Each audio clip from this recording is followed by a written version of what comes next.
Bonjour à tous et bienvenue sur French Like a Native, l'endroit où nous rendons le français simple et agréable. Je suis Jeanne et voici Marc Aurèle.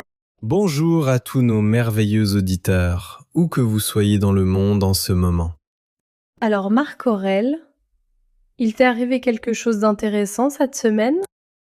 Jeanne, j'ai vécu le moment le plus stressant de ma vie mercredi dernier. Quoi? Est-ce que ça va? Ma mère m'a appelé et m'a dit « J'arrive à ton appartement dans 1 heure ».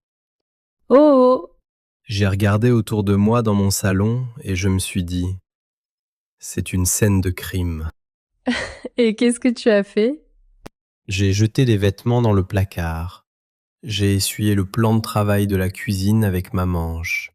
J'ai même caché la vaisselle sale dans le four. Tu as caché de la vaisselle dans le four, Marc Aurèle?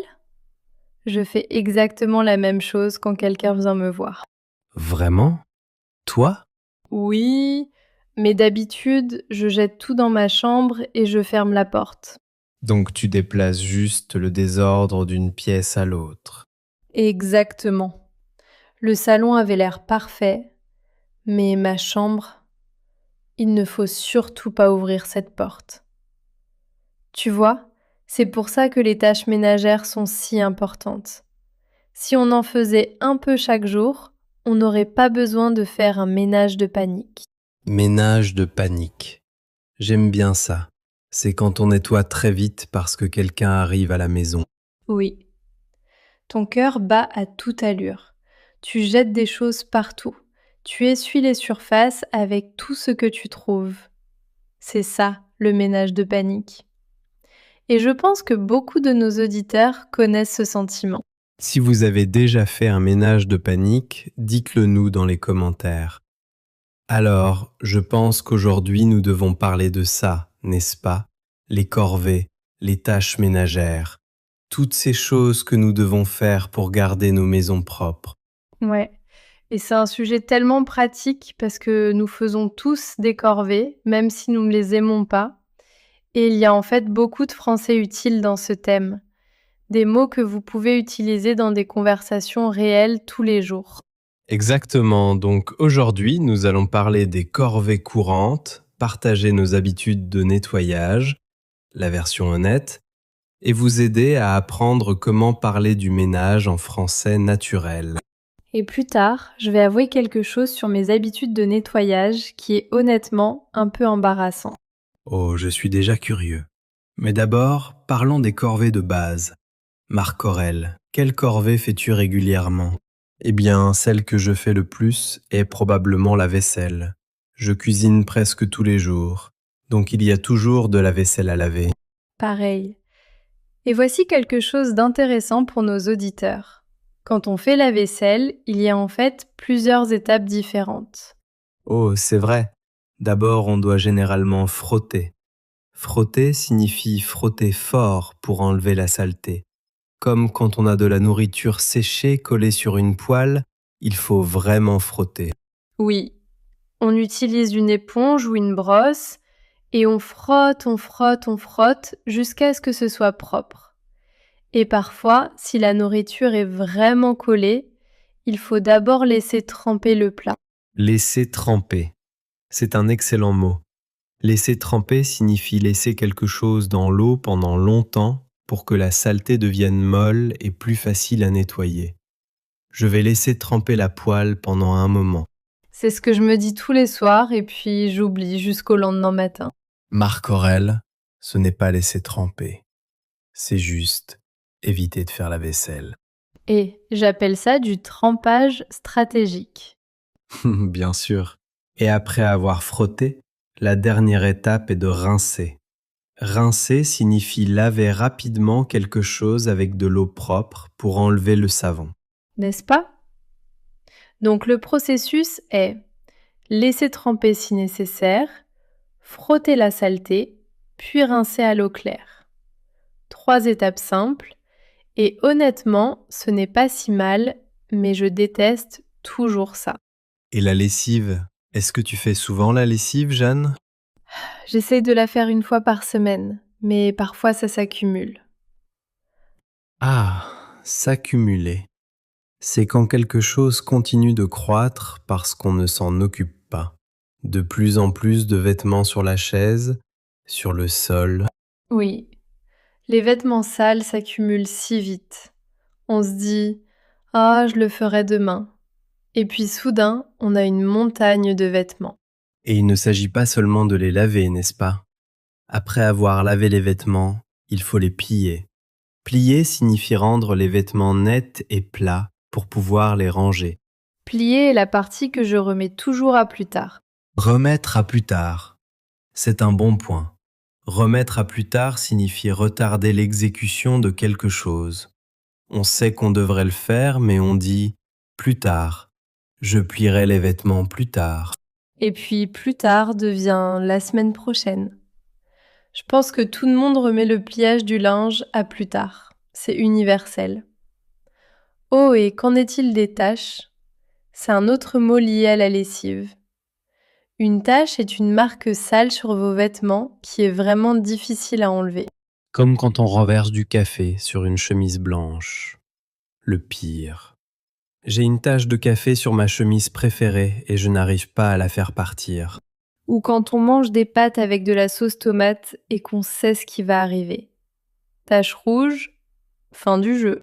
D'accord. Et pour le nettoyage des sols, parce que c'est là que ça devient intéressant. Oh oui. Il y a 3 façons principales de nettoyer son sol. La première est de balayer. Balayer signifie nettoyer le sol avec un balai. Vous savez, ce long bâton avec des poils en bas. On pousse la saleté à un endroit, puis on la ramasse. Je balaie le sol de ma cuisine presque tous les jours. Surtout après avoir cuisiné. Il y a toujours des miettes partout. Les miettes sont ces minuscules morceaux de nourriture qui tombent par terre. Comme quand on mange du pain ou des biscuits. Les miettes vont partout. La deuxième façon est de passer l'aspirateur. Et celle-là, les gens l'aiment ou la détestent. En fait, passer l'aspirateur ne me dérange pas. L'aspirateur est cette machine bruyante qui aspire la saleté du sol et des tapis. Je déteste le bruit. C'est tellement fort. Mais le résultat est agréable. Est-ce que tu passes souvent l'aspirateur? Peut-être une fois par semaine, parfois moins, ne me juge pas. Et la troisième façon de nettoyer les sols est de passer la serpillière. Passer la serpillière signifie nettoyer le sol avec un chiffon humide au bout d'un manche. On utilise de l'eau et du savon pour laver le sol. Je passe la serpillière dans ma cuisine et ma salle de bain peut-être une fois par semaine. Ça fait une telle différence. Le sol semble complètement différent après. C'est vrai. Mais voici mon problème avec la serpillière. Le sol est mouillé après, et puis on marche dessus, et on laisse des empreintes de pas partout. Ah oui. Tu nettoies toute la cuisine et puis tu te rends compte que tu es piégé. Tu restes dans le coin parce que le sol est mouillé et que tu ne peux pas marcher dessus. À chaque fois. Alors on reste là à attendre que ça sèche. Sécher signifie quand l'eau s'en va, plus d'humidité. Attendez que le sol sèche avant de marcher dessus. Exactement. Bon, chers auditeurs, petite question. Quelle corvée de sol faites-vous le plus? Balayer, passer l'aspirateur ou passer la serpillière? Dites-le nous dans les commentaires. Maintenant, il y a d'autres corvées dont nous devrions parler, comme ranger. Oui, ranger signifie rendre un endroit net et organisé. Ce n'est pas un nettoyage en profondeur, c'est plutôt remettre les choses à leur place, comme ramasser les vêtements sur la chaise, remettre les livres sur l'étagère, organiser les télécommandes, les petites choses. Je dois ranger le salon avant que mon ami n'arrive. C'est ce que j'ai fait quand ma mère a appelé, mais à une vitesse extrême. Et puis il y a essuyer. Essuyer signifie nettoyer une surface avec un chiffon ou un essuie-tout. On essuie le plan de travail, la table, le lavabo de la salle de bain. J'essuie mon plan de travail après chaque repas. C'est une chose pour laquelle je suis douée en fait. Oh waouh, félicitations. C'est déjà ça. Et qu'en est-il de faire la poussière? Faire la poussière signifie nettoyer les surfaces comme les étagères, les meubles de télé et le mobilier pour enlever la poussière. La poussière, ce sont ces minuscules particules qui s'accumulent sur les surfaces avec le temps.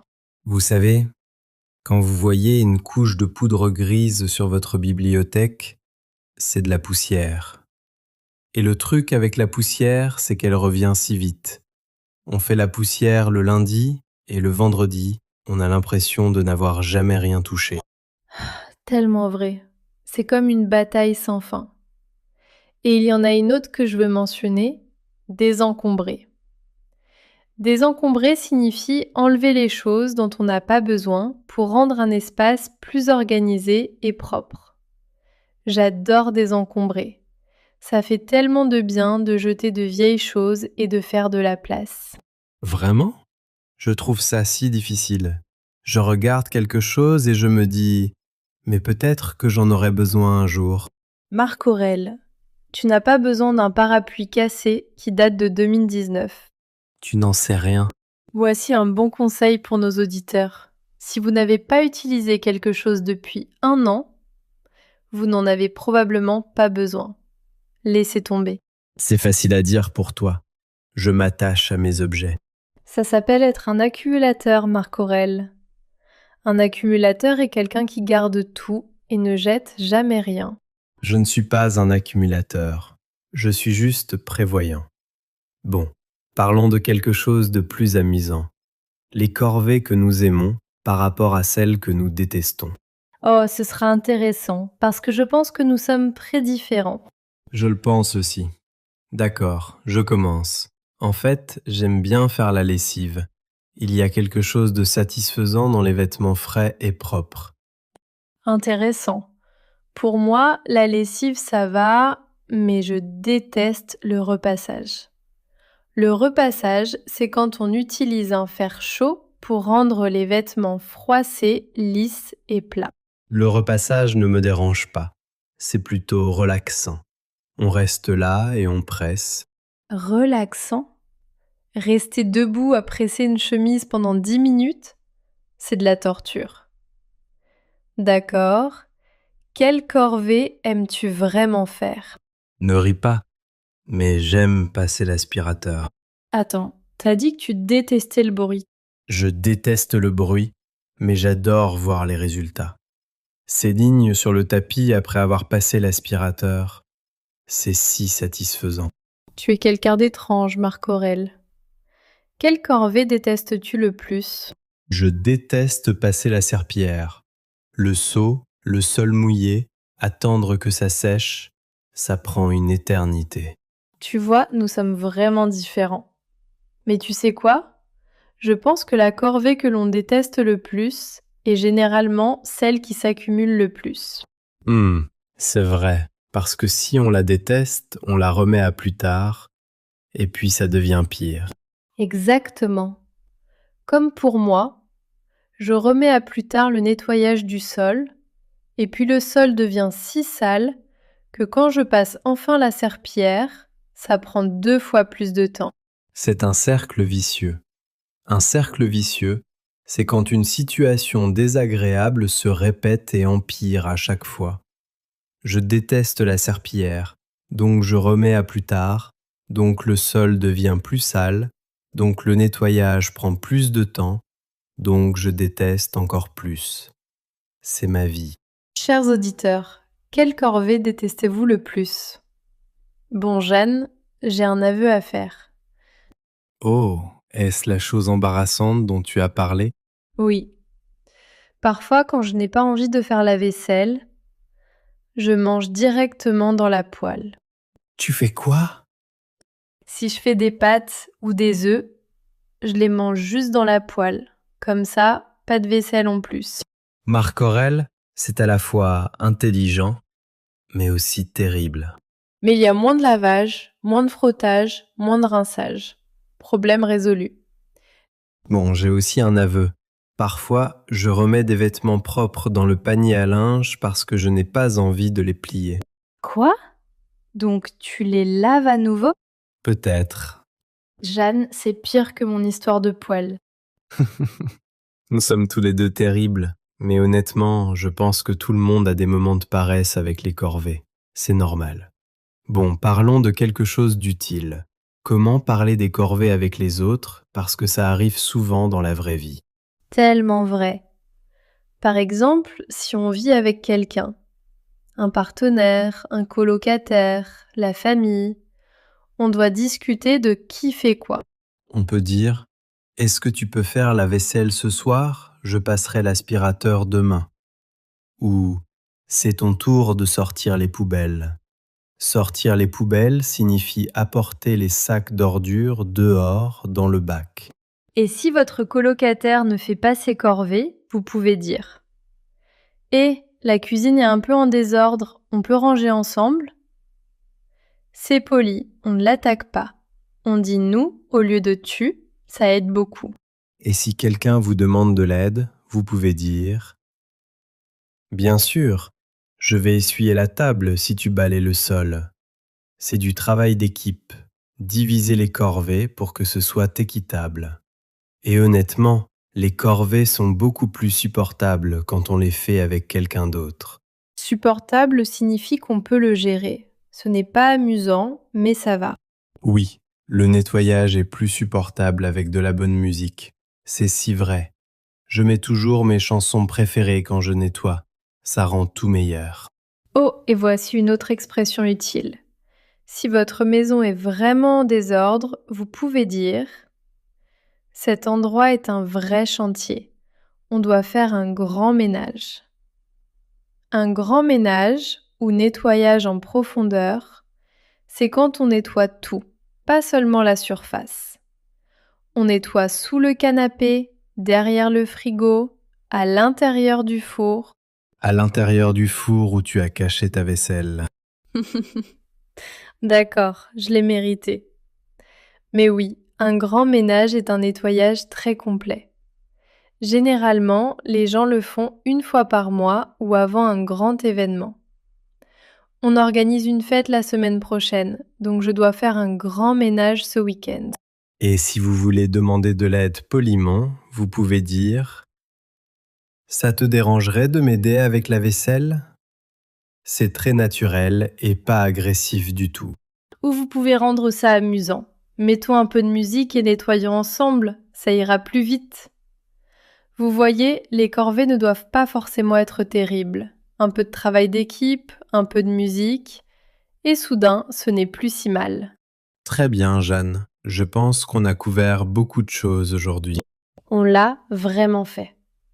Faisons un petit récapitulatif. Nous avons appris frotter, laisser tremper et rincer pour la vaisselle, s'accumuler quand les choses continuent de croître parce qu'on ne s'en occupe pas, Et remettre à plus tard quand on retarde une tâche.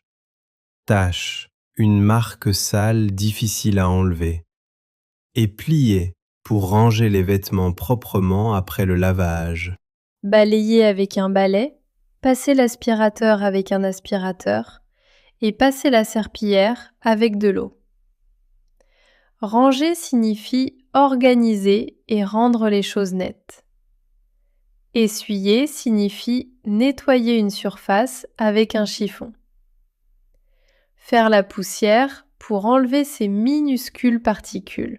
Et désencombrer pour enlever les choses inutiles. Tellement de vocabulaire utile en un seul sujet. Et maintenant, nous voulons vous entendre. Écrivez dans les commentaires à quelle fréquence nettoyez-vous votre maison et quelle corvée détestez-vous le plus. Écrivez une ou deux phrases en français. Par exemple, je passe l'aspirateur tous les week-ends, mais je remets toujours la serpillière à plus tard. Facile. Ou vous pouvez dire j'ai fait un grand ménage le week-end dernier et maintenant mon appartement est magnifique. Vous voyez, vous utilisez déjà le vocabulaire. Nous lisons chaque commentaire et, honnêtement, lire vos retours est le meilleur moment de notre journée. C'est vraiment le cas. Et si vous avez aimé cet épisode, abonnez-vous à French Like a Native et mettez-nous un pouce bleu. Partagez cela avec un ami qui apprend le français ou un ami qui a besoin de faire ses corvées. Parfait. Merci beaucoup d'avoir passé du temps avec nous aujourd'hui. Continuez à pratiquer, continuez à apprendre et allez peut-être ranger un peu quand cet épisode sera terminé. On se voit très bientôt dans le prochain épisode. Restez propres, restez bien chez vous et continuez vos efforts. Au revoir tout le monde. Au revoir.